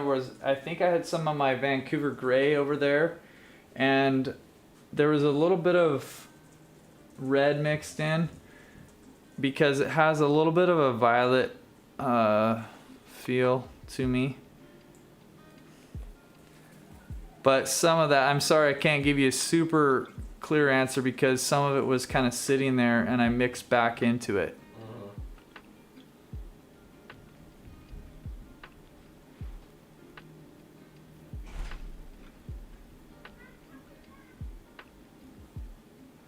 One of the things that I really like about Mount Shuckson is how it is a very, like Peter said yesterday, because I was saying something about it, he said, yeah, it's a mountainly mountain.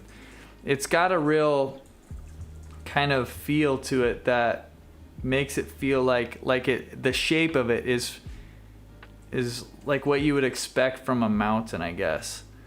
It's not flat on the top or really uninteresting. It's really an interesting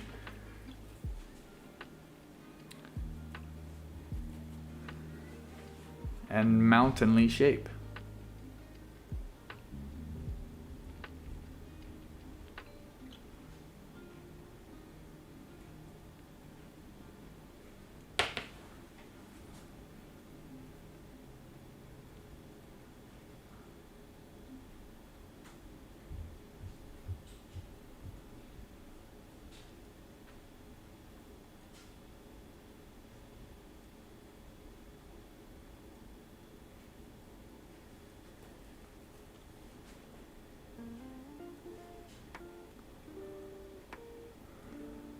So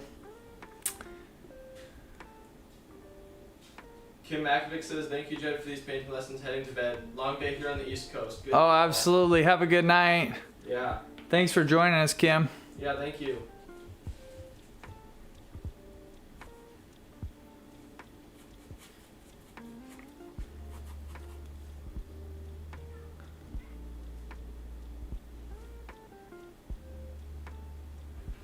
Oh, whoops. Whoops, daisy. One thing that's kind of good to remember in like a thing like this is you kind of want to break up. I actually have something I'm gonna do pretty soon. I realized that somebody had asked me for some feedback on something, and I don't always have time to do it, but I had never responded to them, and I realized that I think I'm going to pretty soon in the Acrylic University community. I'm gonna come and I'm gonna do a little. I'm gonna talk about design a little bit with this one painting in mind, because they asked a question that, and I have some feedback, but I thought, you know what, I actually think since I wasted so much time, I didn't see their question and because I had asked them what they were struggling with, and they wrote back right away, but somehow I missed it. So I thought I'd turn it into a little bit of a lesson and put it into our community, but it has to do with design, and so I'm hoping that it'll be kind of helpful, because I see a lot of people do similar things, and so I'm kind of hoping that I'll be able to give some helpful advice.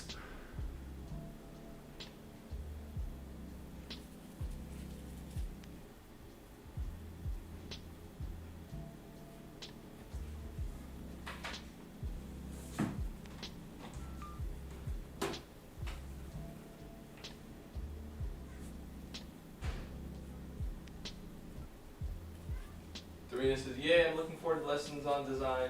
Design is so important. Yeah, for sure. And actually we're gonna do it. Like, that's just like a little deal that we're talking about there, but we are gonna do the bigger picture kind of coursework too.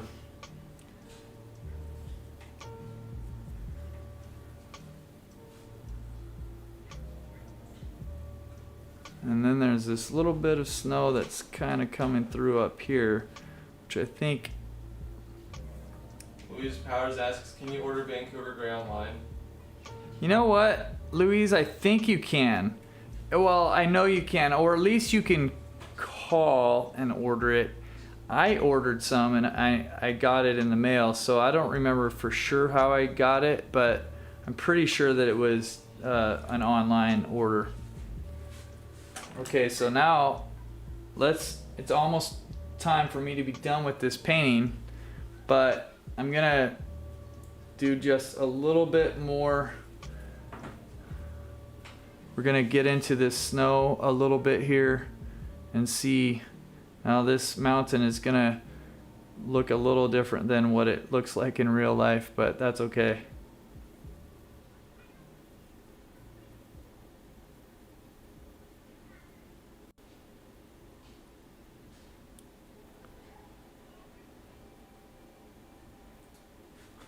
I kind of broke it up a little bit more. I don't know if that was on purpose. It actually just kind of happened, but hopefully it'll look all right.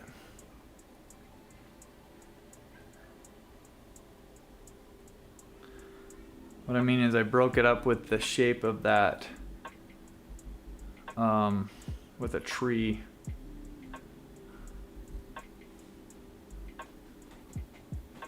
Okay, and then we're gonna get into some whiter white and try to make this snow look really, really bright.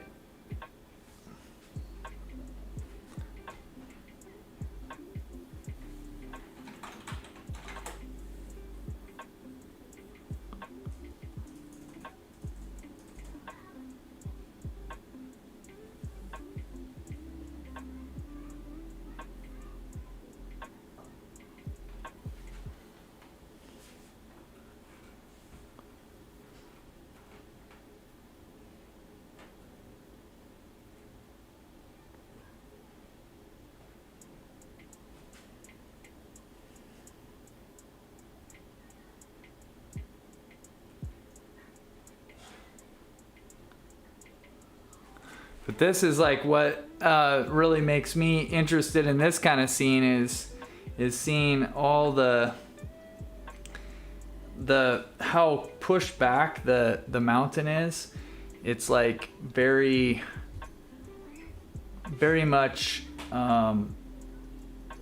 feels like it's in the distance, but it's also got the very light highlighted snow on it, and I don't know, that it just, the combination of that really makes me interested in painting it. And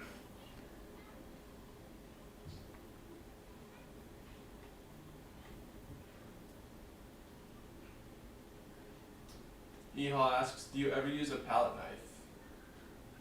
sometimes I do, but not in this kind of process right now really. But where I would, it would be like if I was wanting to get some more texture in the painting or something like that, I definitely would, you know, think about bringing that in. And that's like some of the, trying to think about different paintings that I would have done that. But it's definitely a really great way that I like to bring extra texture in.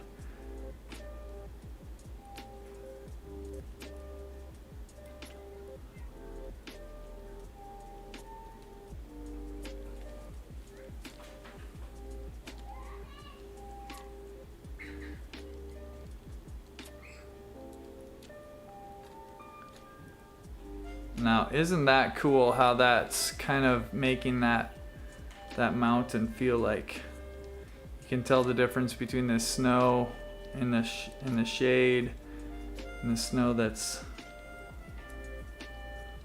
in the sunlight. At least I'm starting to feel like I can.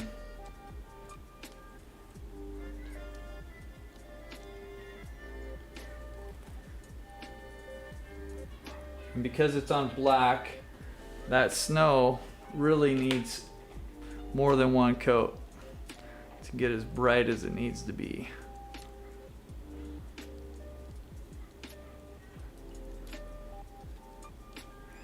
And the overall painting needs a little bit more brightness to it, lightness.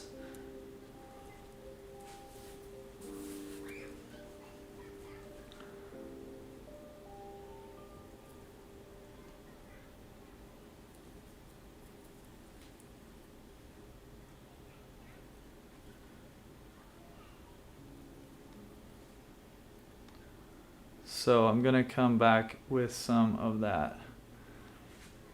Heather Bruce asks, is this location that you took the photo from at the end of a dead-end road on a ridge? This is this scene is from the end of a road, kind of, but it's up at Mount Baker. About 2 miles from the very end of the road is this place, and this is I don't know. There's a chalet, and I was standing right kind of close to the chalet when I took this reference photo. And yeah, I don't know the name of the chalet or anything. All I know is that I think that the lake that was close by, I think it was called Picture Lake, and the whole place was super, super beautiful. Highly, highly recommend going there. Really cool place. And I'm gonna just exaggerate some of these colors a little bit in here and try to bring a little bit more brightness and vibrancy to this foreground area.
So there's probably a little bit more that I could do on this, and I'll probably take a step back from it when I'm done tonight. But let's get this going, Peter. Let's get the text to win. If you have not texted in yet, this is your chance to win either this painting or the one that I did earlier. And so text the word win to 855-588-4278, and that number should be scrolling across the bottom. And I'm gonna keep painting, and Peter's gonna we're gonna give you about 30 more seconds, another minute. And if you haven't texted in, do that now, and then we're gonna draw our winners. And 2 of you lucky people will be able to walk away with one of these demo paintings from tonight. So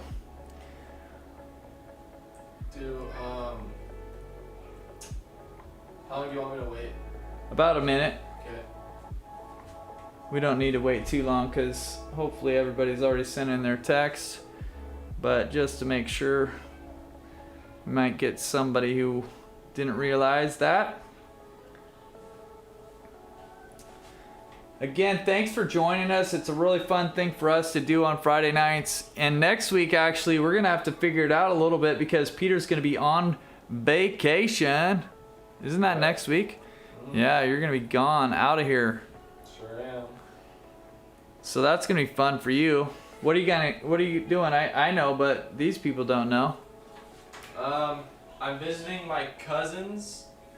Awesome. So my mom is visiting her sister, so I also get to see my cousins, and my girlfriend is coming with me, and we're gonna have a great time, do all kinds of stuff over east with good friends, do a lot of swimming. And your brother, yeah, right? okay, He's coming. Yeah, my brother's coming. We do lots of swimming. And then the big highlight one of the big highlights is the 4th of July. We're gonna all buy a ton of fireworks, and then we're gonna go out and we're gonna light off tons and tons of fireworks. So. Oh man, that's fun. Yeah. Where do you do it? Do you have a place that you guys always light off fireworks? This parking lot. It's a college parking lot, but the college lets people use it. Oh, cool. And everybody goes and brings their fireworks, and they surround the parking lot. And so you really? Have like your own fireworks show. It's like a private fireworks show from all the people in the area. It's awesome. That's really great. Yep, that's exactly where I'm headed, Doug. He knows, Chihuahua. Oh, okay, yeah. Cause he's from over there or something. Is that what I remember? I think something like that.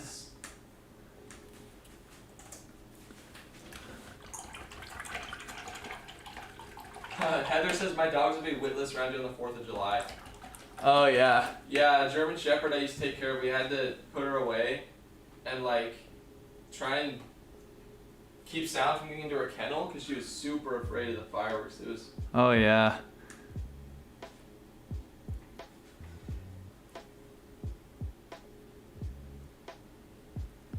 Poor dogs on the 4th of July. That's like their nightmare.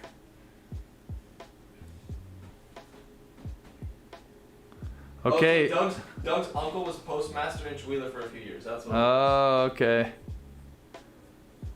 And so, Peter, are you ready to pick that? Yeah, you want me to? Yeah, let's do it. Okay. So we're doing the first painting. The first painting is this one.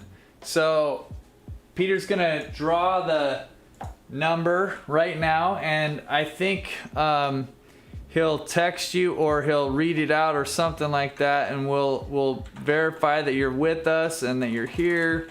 And if you are, that other painting is yours. And then in just a minute, we're gonna draw the number for this one.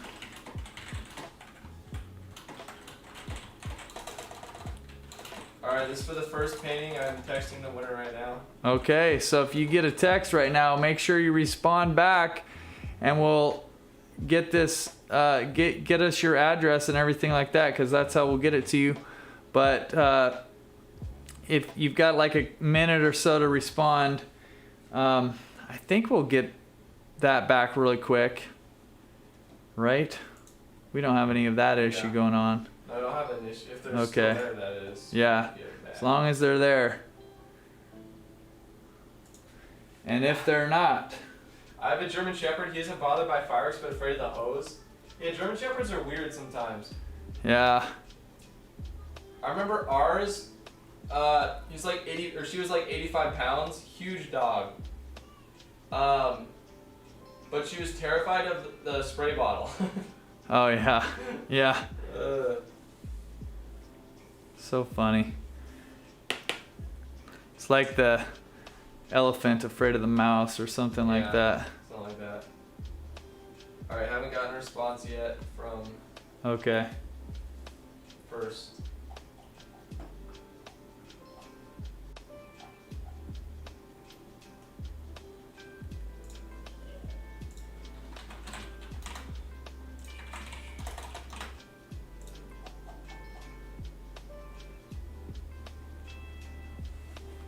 Okay, we're waiting. We're gonna wait a little bit longer, but if you're still with us, make sure you're checking your phone to verify if you have gotten a text. You should have gotten a text from Peter. That's funny because I was like, I just got a text come through and I was like, whoa, do you think I just won my own painting? No. Then I realized, oh yeah, I would have had a text in. That's pretty funny. Guess what, Peter? I won. Okay, so doesn't look like. Okay, we got to move on to second chance. Yep. Second chance. I gotta tell the first person. Oh man. We are sorry, first person, but you left us. And we're taking your win and moving on.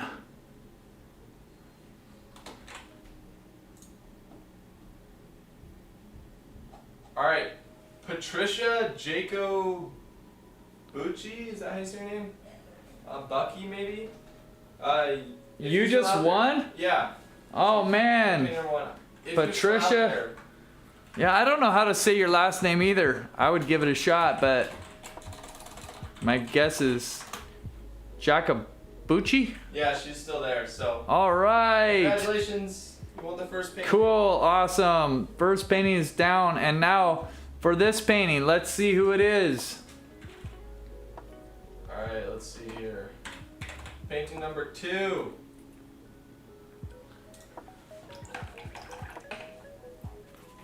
All right, I'm texting the winner. Okay. Awesome.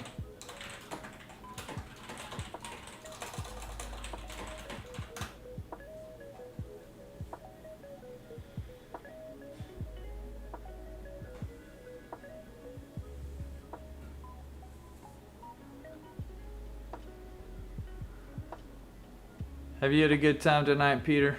Yes, absolutely. Absolutely.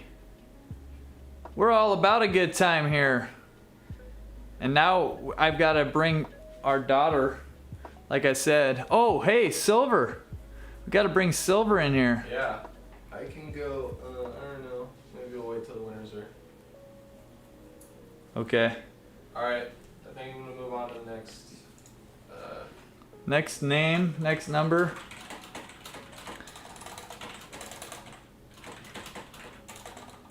We are sorry.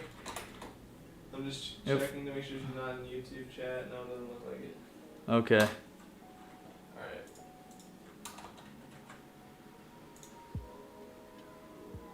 Oh, she is. Okay. She just texted Okay, back. awesome. Good. We hate if we have to take it away from somebody. All right, We- so Pat Warner is the winner, painting number 2. All right. Very cool. Very cool. All right, guys.